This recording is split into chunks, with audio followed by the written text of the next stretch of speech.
রে কালু, তুই আজ আবারও মাংস চুরি করে গেছিস? আচ্ছা বল তো, তোকে কি আমি খাবার খেতে দেই না? এই এইসব কি বলছেন বাবু?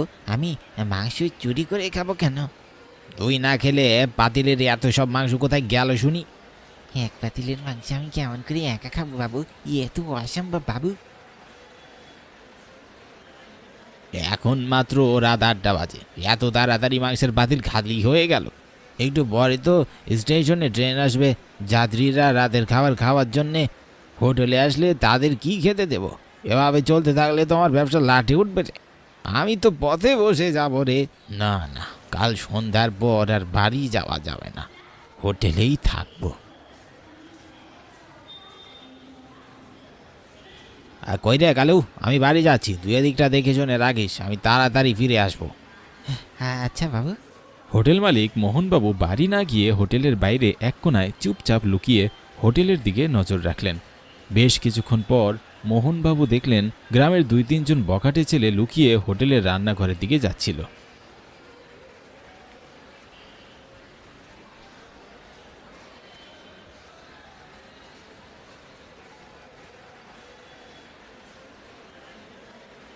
ওরে পাজি বজ্জাত ছেলেবেলে রে তোরা, তোরা তাহলে প্রতিদিন আমার হোটেলের মাংস চুরি করে খাস? তোদের এত বড় সাহস! কালু, এই কালু, এই কোথায় মরলি? মালিকের চিৎকার শুনে কালু দৌড়ে সেখানে আসলো। জি বাবু, জি বাবু বলুন। সব কটাকে বাহিরে নিয়ে গাছের সাথে বেঁধে রাখ, আমি এদের পুলিশে দেবো। হ্যাঁ আচ্ছা বাবু।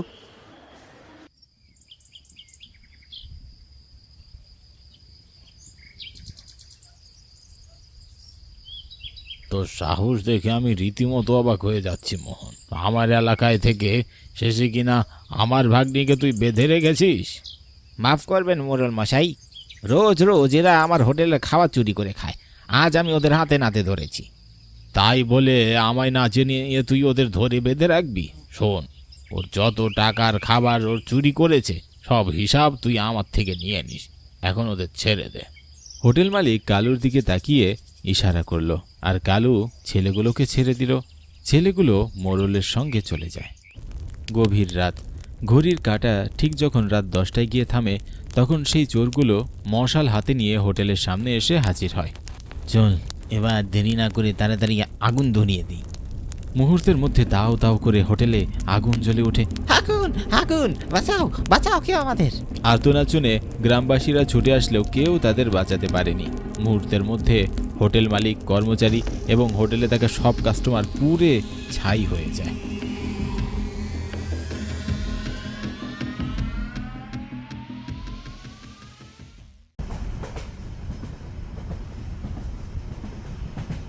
দাদা, এটা কোন স্টেশন জানো? চলুন তুলি ঘাট পেরিয়ে এসেছি দাদা। কি বলছেন আপনি? কই দেখি তো। তাই তো, আপনি তো ঠিকই বলছেন। মালতী, ও মালতী, ওঠো, সর্বনাশ হয়ে গেল। কি হয়েছে? আমরা কি বীরভূম চলে এসেছি? আরে না গো, অনেক আগে বীরভূম ছেলে চলে এসেছে। দুজনেই ঘুমিয়েছিলাম, টেরই পাইনি। কি বলছো এসব? এখন কি হবে? দাদা, এখন কি করা যায় একটু বলুন তো। ট্রেনের চেইন টান দেবো? না না, চেইন টানি কোনো লাভ নেই। আর স্টেশনবিহীন এইসব জায়গা নেমে কী বা করবেন? কোনো তো গাড়িও পাবেন না। আমার মনে হয় সামনে মহেশখালী স্টেশন আছে, আপনি সেখানে নেমে যেতে পারেন। রাত 11টায় কলকাতায় একটা ট্রেন আছে, সেই ট্রেনটি ধরে বীরভূম যেতে পারবেন। ভালো বুদ্ধি দিয়েছেন দাদা।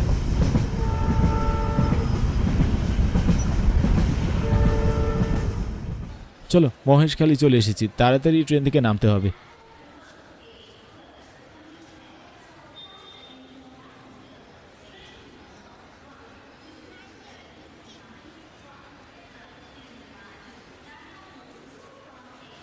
সবে মাত্র 8:45, আরও প্রায় 2 ঘন্টারও বেশি আমাদের এখানে থাকতে হবে।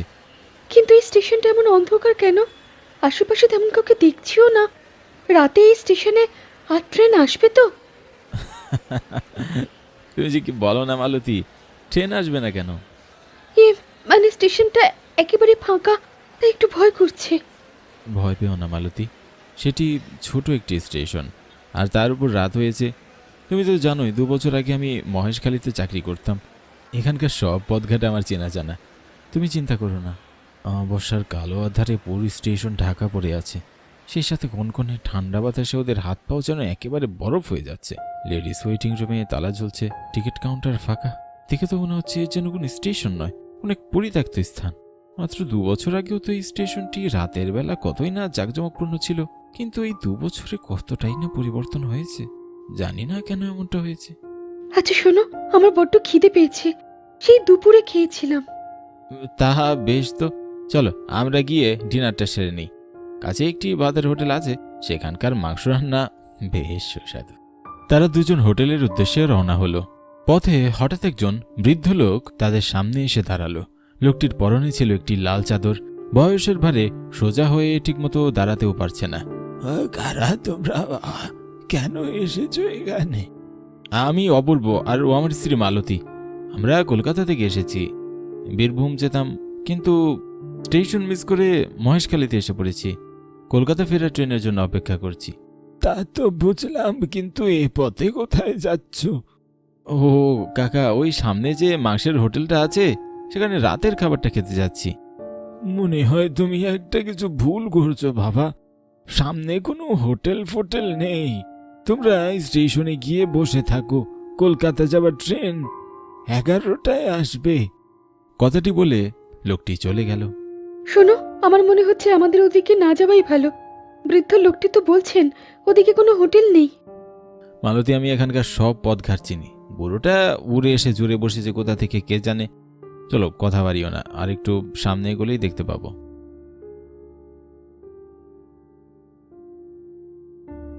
দেখেছো দেখেছো মালতী, কত সুন্দর খাবারের গ্রান। বলেছিলাম না এখানে অনেক সুস্বাদু খাবারের হোটেল আছে। তারা একটু সামনে এগোতেই দেখলো সত্যি সেখানে একটি খাবারের হোটেল আছে। তারা দুজন হোটেলের ভেতরে প্রবেশ করলো। এই কালু, সাহেব আর বৌদি কি খেতে চাই দে? বাস, কি দেবো বলুন? বাস, কি খাবেন? 2 প্লেট খাসির মাংস দাও। এখনই দিচ্ছি।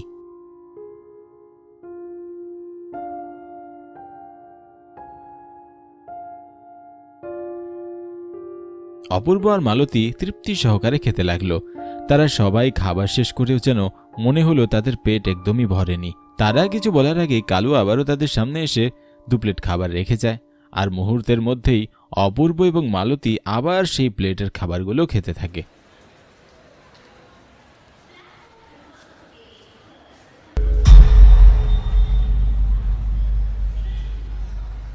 অপূর্ব, দেখো তো এটা কি? এ তো মানুষের হাতের আঙ্গুল মনে হচ্ছে। এই যে মশাই, এদিকে আসুন, এটা কি?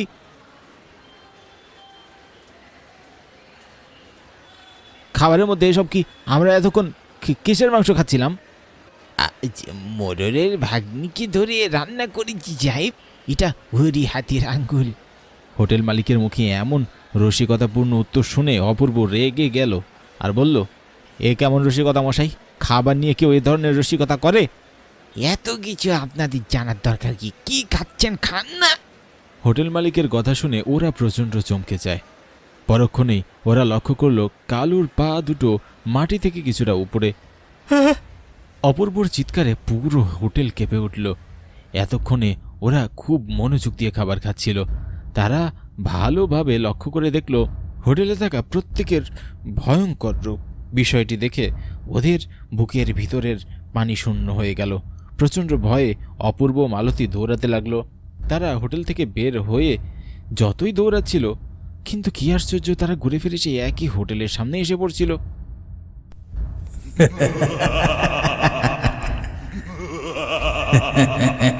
যখন আমরা বাঁচার জন্য চিৎকার করে আকুতি বিরতি করেছিলাম, তখন তো আমাদের বাঁচাতে কেউ আসেনি। আরে এখন মজার খাবার খেতে এসেছি। প্রচণ্ড ভয়ে তাদের বুকের ভিতরটা ধুকধুক করছে, নিঃশ্বাস বন্ধ হয়ে যাচ্ছে।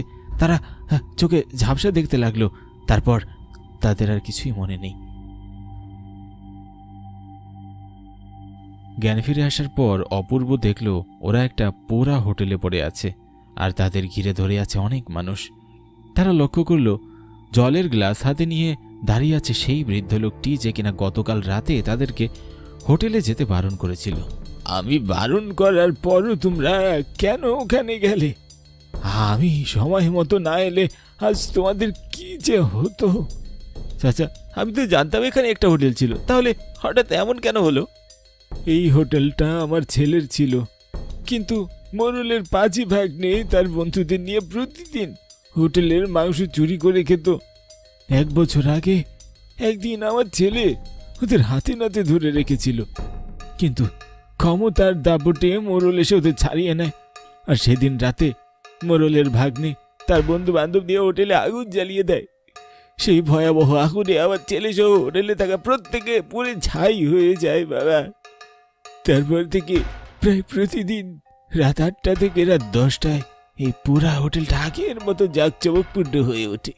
খাবারের সুঘ্রাণ পেয়ে যদি কেউ একবার ভুল করে হোটেলে প্রবেশ করে, তাহলে সে আর প্রাণ দিয়ে বেঁচে ফিরতে পারে না। কাল রাতে আমার সন্দেহ হয়েছিল তোমরা হয়তো সেই হোটেলেই যাবে, আমার কথা রাখবে না। তাই তোমাদের পিছু করতে করতে হোটেলে এসে দেখি তোমরা দুজন অজ্ঞান হয়ে পড়ে আছো। আমাকে দেখে আমার ছেলে আর কিছু করেনি, সে তোমাদের ছেড়ে দিয়েছে। সে রাত থেকে তোমাদের জন্য অপেক্ষা করছি কখন তোমাদের জ্ঞান ফিরবে। এই সকাল সকাল তোমাদের জ্ঞান ফেরার সময় হলো। সকালে তারা কলকাতার ট্রেনে উঠে বীরভূম দিয়ে পৌঁছালেন। তাদের জীবনের এই ভয়ঙ্কর মুহূর্ত চিরকালের জন্য স্মরণ হয়ে থাকবে।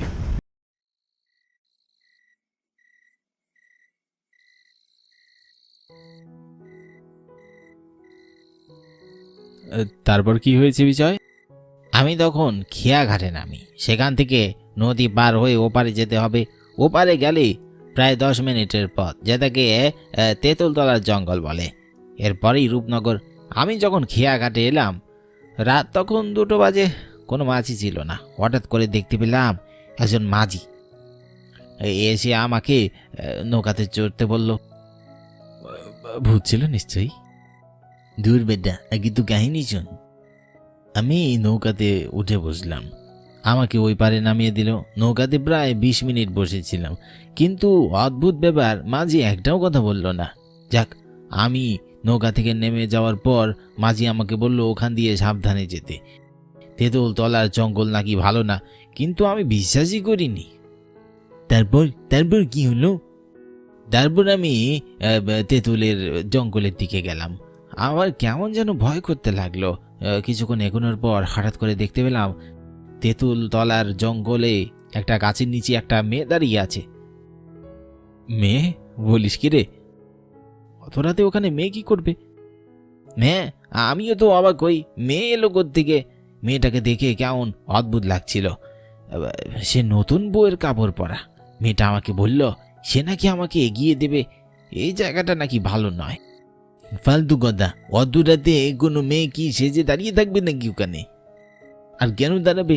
অযথাই বানোয়াট গল্প বলছিস। না বীর, একদম না। আমি এসব কথা ভাবছিলাম তোর মতো, কিন্তু আমি তাকে জিজ্ঞাসা করলাম আপনি এত রাতে এখানে? সে কোনো জবাব দিল না। দুজনে হাঁটতে থাকি। হঠাৎ করে মেয়েটা একটা অশরীরীতে রূপান্তরিত হলো। মেয়েটার চেহারা দেখে আমি ভয় পেয়ে যাই। তারপর হঠাৎ দেখি মেয়েটা আমাকে মারতে চলে আসে। আর দূরে দাঁড়িয়ে সেই মাঝিটা চিৎকার করে হাসছিল, বলছিল তাড়াতাড়ি বাড়তে। তার মানে ওই মাঝিটা আর মেয়েটা দুইজনই ভূত? দেখলি, আমি আগেই বলেছিলাম। আরে দূর, এসব ভূত টুত কিছুই হয় না, এগুলো সব মিথ্যে কথা।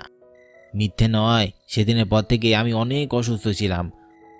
ভগবানের কৃপায় সে যাত্রায় আমি বেঁচে গেছি। তারপর থেকে কোনোদিন আমি রাত করে আর গ্রামে যাইনি।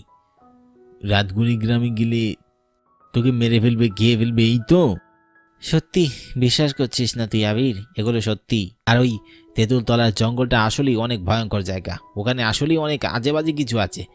গ্রামের অনেকের সাথে এগুলো ঘটেছে। আরে ধুর, এসব কিছুই নয়। তুই বিশ্বাস করিস না, ঠিক আছে, তাহলে একদিন রাত করে তুই ওখানে গিয়ে দেখা। তোর যদি এতই সাহস থাকে, যদি বিজয়ের কথা সত্যি হয় তাহলে তুই ওকে 5,000 টাকা দিবি। আর যদি তোর কথা সত্যি হয় তাহলে ও তোকে 5,000 টাকা দিবে। হবে নাকি বাজি? হ্যাঁ গেলাম, ওকে ফাইন, আমি রাজি। আমি রওনা দেব, আর কাল সকালে ফেরত এসে তোদেরকে দেখিয়ে দেব যে আমি বেঁচে ফিরেছি। 5,000 টাকা রেডি রাখিস। আবির, ভেবে নে, আবারও বলছি। আমাকে তুই ভীতু পেয়েছিস নাকি? আমি তো একবারই বললাম এসব আমি বিশ্বাস করি না, যতক্ষণ না নিজের চোখে দেখব। আচ্ছা চল ভাই, আমি রওনা দিচ্ছি। সোজা কিন্তু আঙ্কেল আন্টির কাছে যাবই, আমি বলে দিলাম। হ্যাঁ, কোনো সমস্যা নেই, বাবা মাকে আমার কথা বললেই হবে। ওকে, ঠিক আছে। এতক্ষণ ভার্সিটির হোস্টেলের মাঠে বসে বিজয়, আবির আর অর্জুন গল্প করছিল। ওরা তিনজনই এই হোস্টেলের ছাত্র। বিজয় ওদেরকে তার সাথে ঘটে যাওয়া রূপনগর গ্রামের তেঁতুলতলার জঙ্গলের ভয়ঙ্কর অভিজ্ঞতা শোনাচ্ছিল, কিন্তু আবির সেটা কিছুতেই বিশ্বাস করছিল না। আর ভূত নেই সেটা প্রমাণ করতে আবিরও তাই রওনা দিল তেঁতুলতলার জঙ্গলের উদ্দেশ্যে।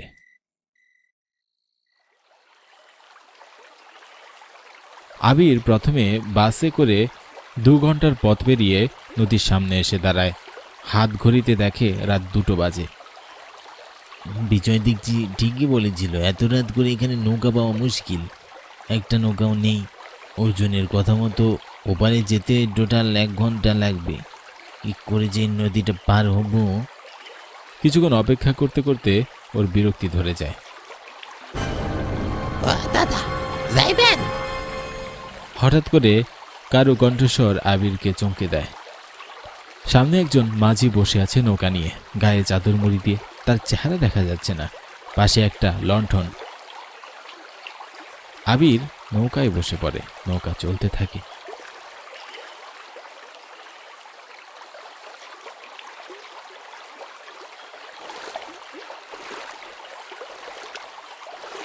যাক বাবা, বাঁচলাম। হ্যাঁ দাদা, আমাকে একটু নদীটা পার করিয়ে দিন না। ওই তেঁতুলতলার জঙ্গলটায় নিয়ে যান। তেঁতুলতলার জঙ্গলে আপনি কি কামে যাইবেন দাদা? আসলে জঙ্গলে কোনো কাজ নেই, তবে জঙ্গলটা পেরিয়ে আমাকে রূপনগর যেতে হবে দাদা। কিন্তু ওই জঙ্গলটা তো ভালো নয় দাদা। তেঁতুলতলার জঙ্গলে একটা মাইয়া রাতটা কইরা বেড়ায়। রাত কইরে ওইখানে কেউ গেলে তারে মাইরা ফেলে। আরে দাদা, আপনি যাবেন কিনা যেতে বলুন। এগুলো সব বুয়া কথা, এইসব আমি বিশ্বাস করি না। আপনি বিশ্বাস করেন না? না, একদম বিশ্বাস করি না। যদি নিজের চোখে দেখেন। সেটা না হয় পরে দেখা যাবে, কিন্তু আপনি নৌকা চালান দাদা, আমাকে তাড়াতাড়ি যেতে হবে। ঠিক আছে।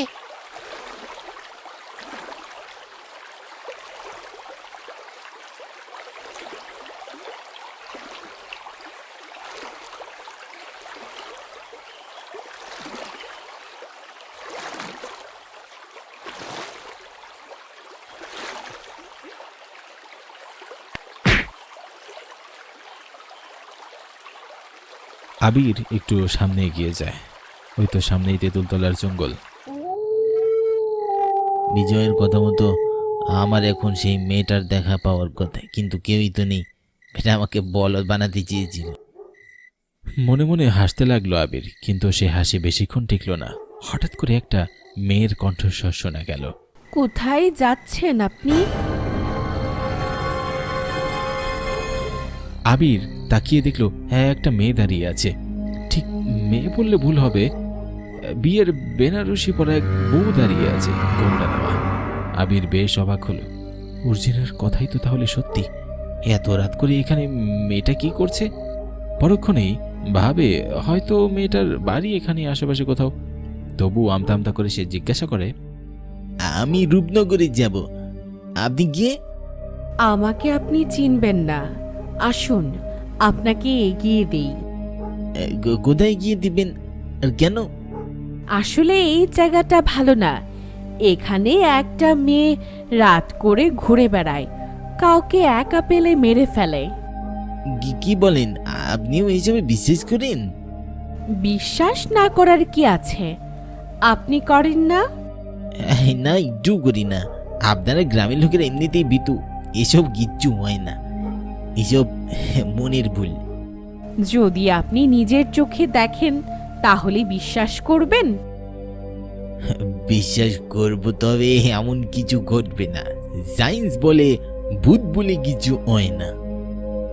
আপনি তাহলে সায়েন্সের স্টুডেন্ট? তাহলে দেখুন তো এবার বিশ্বাস করেন কিনা। এই বলে মেয়েটার ঘুমটা খুলে যায়। চিৎকার করতে গিয়েও আবিরের মুখ দিয়ে কোনো চিৎকার বের হয় না, কারণ তেঁতুলতলার জঙ্গলে যে মেয়েটা দাঁড়িয়ে আছে সেই মেয়েটা কোনো মানুষ নয়, একটা অশরীরী। কিন্তু তখনও তার মুখ বইয়ের মতন সাজ হয়ে আছে। এবার বিশ্বাস করেছেন? কে কে আপনি? আমি মালিনী। আপনি আমার কাছে কি চান? প্রতিশোধ। আমি আপনার কি ক্ষতি করেছি? তুই ক্ষতি করিসনি, গোটা মানব জাতি আমার ক্ষতি করেছে। মানব জাতি অকৃতজ্ঞ। মানে কি হয়েছে আপনার সাথে? আরো 7 বছর আগে আমি আর আমার নতুন বর মিলে এই নদীর পার হয়ে প্রথমবারের মতো শ্বশুর বাড়ি ফিরছিলাম। কিন্তু এই তেঁতুল তলার জঙ্গলে আসতেই কিছু ডাকাত আমাদের ধরে ফেলে আর আমার গয়না গাটি নিয়ে যায়। তারপর আমার স্বামীকে খুন করে। শুধু এতটুকুতেই তারা থামেনি, জোর করে আমাকে ধর্ষণ করে, তারপর আমাকেও খুন করে ফেলে। আমি অনেক চিৎকার করেছি, আশেপাশে গ্রামের লোকেরা সব বুঝতে পেরেও আমাদের উপকার করতে আসেনি। আমাদের লাশ ফেলা হয় এই নদীতেই। এক রাতেই সব শেষ হয়ে যায় আমার। সেদিনই আমি প্রতিজ্ঞা নিয়েছি, এই পথ দিয়ে যত পথিক যাবে আমি তাদের প্রত্যেকের উপর নিজেদের মৃত্যুর বদলা নেব। হায় ভগবান, আপনার সাথে খুব বড় অন্যায় হয়ে গেছে, কিন্তু আমি তো এইসব জানি না। আর আমি ওই গ্রামেরও না, আমি শুধুমাত্র বন্ধুদের সাথে বাজিয়ে দেখে এখানে এসেছি। আমাকে ছেড়ে দিন। ওসব বলে তো আর এখন হচ্ছে না, তোকে তো মরতেই হবে। এখানে যে আসে সে আর বেঁচে ফিরে না।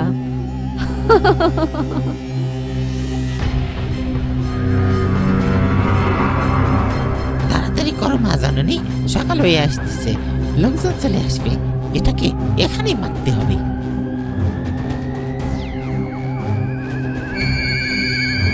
একথা বলতেই পিছন থেকে অনেকের হাসির আওয়াজ শুনতে পাওয়া গেল। বুঝতে বাকি রইল না, এরা মেয়েটার সাথেই সেই নৌকার যাত্রী, সেদিন যারা অপঘাতে মৃত্যুবরণ করেছিল। আবির পালানোর চেষ্টা করলো, কিন্তু তার আগেই মেয়েটা ওকে ধরে ফেলে। মেয়েটা এগিয়ে এসে ওর ঘাড়ের কাছে এসে ওর ঘাড়ে কামড় বসায়। আবির তখনই চিৎকার করে ওঠে, তখনই চারপাশ অন্ধকার হয়ে যায়।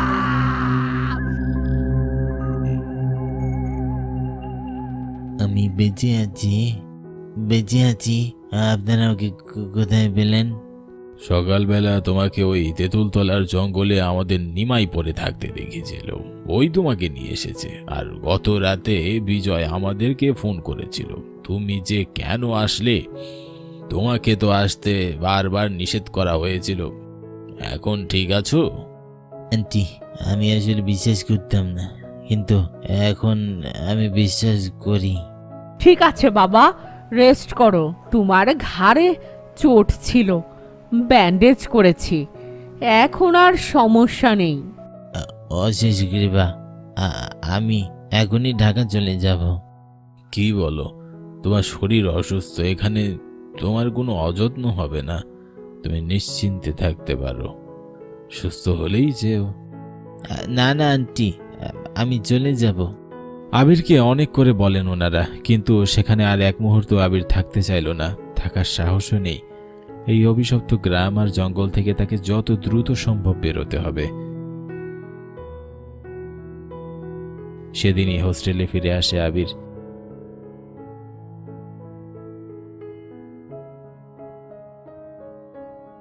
সেদিনের পর ওর ভীষণ জ্বর হয়, সেরে উঠতে প্রায় 1 মাস লেগে গিয়েছিল।